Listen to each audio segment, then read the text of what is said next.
Hello बच्चों, let us read this question. This question says eudiometry is the technique to determine the molecular formula of gases as well as composition of gases in a gaseous mixture by studying the volumes of gases at same pressure and temperature.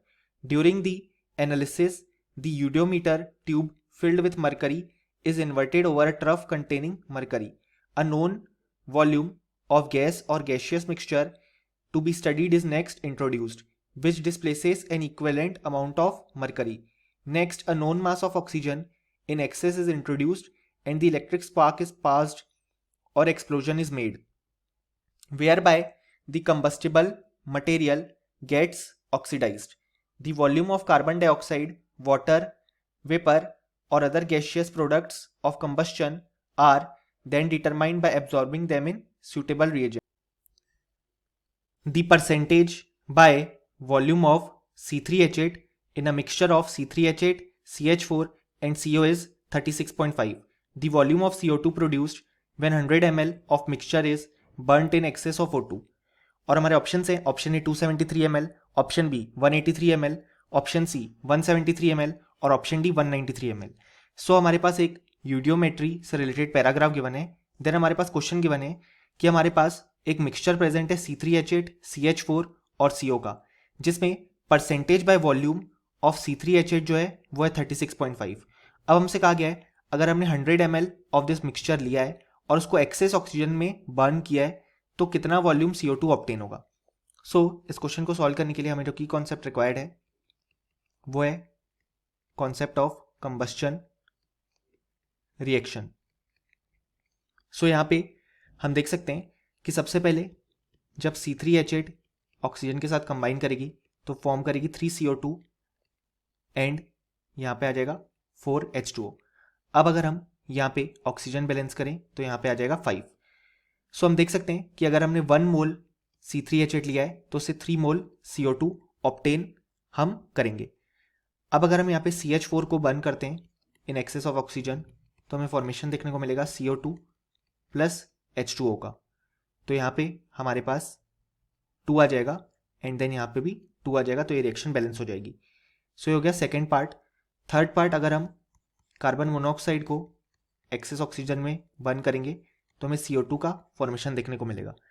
अब हमारे पास percentage by volume given है, यानी कि हमारे पास 100 ml of this mixture given है तो उसमें से 36.5 ml हमारे पास हो जाएगा C3H8, क्योंकि यहाँ पे C3H8 का परसेंटेज बाय वॉल्यूम गिवन है जो कि है 36.5.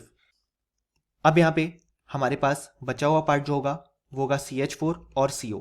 सो हम अज्यूम कर लेते हैं कि हमारे पास x ml CH4 प्रेजेंट है तो हमारे पास 63.5 minus x ml CO present होगा, क्योंकि 36.5 C3H8 ले गया, हमारे पास टोटल है 100 ml, तो अब बचा 100 माइनस 36.5 ml यानी कि 63.5 ml. अब उसमें से x ml इसने ले लिया तो बचा हुआ इसके पास आ जाएगा. अब अगर हम देखें तो हमारे पास कंडीशन मेंशन नहीं है, तो हम जो गैसेस प्रेजेंट है उसको आइडियल गैस की तरह ट्रीट करेंगे. तो आइडियल गैस के लिए हम लिख सकते हैं PV is equal to nRT. अब यहाँ पे प्रेशर और टेम्परेचर सेम अज्यूम करेंगे क्योंकि कंडीशन मेंशन नहीं है, तो वो दोनों को कांस्टेंट हम अज्यूम करेंगे और R यूनिवर्सल गैस कांस्टेंट होता है. तो जो वॉल्यूम है वो डायरेक्टली प्रोपोर्शनल हो जा रहे हैं नंबर ऑफ मोल्स के, यानी कि जो स्टोइकियोमेट्रिक कैलकुलेशन हम नंबर ऑफ मोल्स को यूज करके करते हैं वो हम वॉल्यूम को यूज करके भी कर सकते हैं.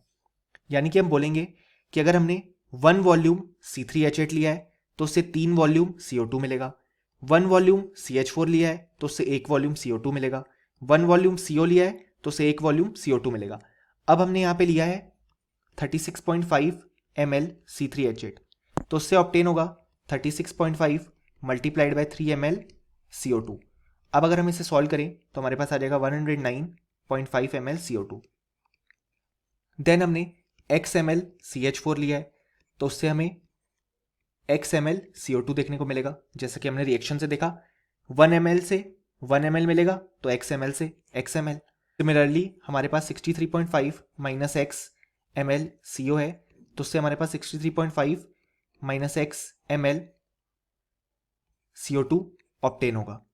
सो अब अगर हम टोटल वॉल्यूम ऑफ CO2 देखें तो वो हो जाएगा 109.5 ml plus X M L plus 63.5 minus X M L. So अगर हम इसे सॉल्व करें तो एक्स और एक्स कैंसिल आउट हो जाएगा, और जब हम बचे दोनों पार्ट को ऐड करेंगे तो हमें यहाँ पे आंसर देखने को मिलेगा 173 ml ऑफ CO2। तो ये हो जाएगा हमारे पास फाइनल आंसर। अब अगर हम हमारे ऑप्शन चेक करें तो जो करेक्ट ऑप्शन आ रहा है हमारे पास वो आ रहा है ऑप्शन सी, क्योंकि हमारे फाइनल रिजल्ट से मैच करता है, और option A, B and D जो है वो इनकरेक्ट हो जाएंगे। यानी कि फाइनली हमें बोल सकते हैं कि इस क्वेश्चन का हमारे पास जो करेक्ट आंसर आ गया वो आ गया option C. Hope you understood well, best of luck.